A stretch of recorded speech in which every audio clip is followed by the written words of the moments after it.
তাহলে ডিসি রে মানে ঢুকতে দেবে না, এই জন্য ওইটা দিয়ে মারতে হবে, কারণটা কি? আপনি আরেক ভাবিলে কথা বলতে পারেন, আমি যেটা বলতেছি আপনি এর বিপরীত বলতেছেন, আবার এতেও রাখুন, মানে সহ্য করতে পারেন কন্ট্রোল হারাই গেছে। একজন জেলা প্রশাসককে মারা যায়, মানে এটা কি?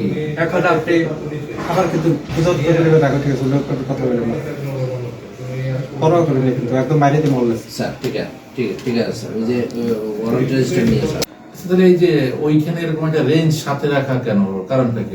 ওরা সাথে থাকে, ওই যে শুধু ডাক্তারি সমস্যা না, টিটের এইসব সমস্যা আছে, কোভিডের যে সমস্যাও আছে, এরপরে ওইটা সাথে রাখি। ওই পরশু দিন থানায় আসছিলাম না, পরশু দিনও ছিল এই দোকানে বসা ছিল আমি কতক্ষণ, দোকানদারের জিজ্ঞাসা করলে হয়তো বলতে পারবো যে সবাই যে সমস্যা হইতেছে, যে নিজের টাকা পয়সা পাই এইসবের জন্য স্যারের সাথে কথা বলতে গেছিলাম, সরকারি যে দেয় না এসবের জন্য গেছিলাম।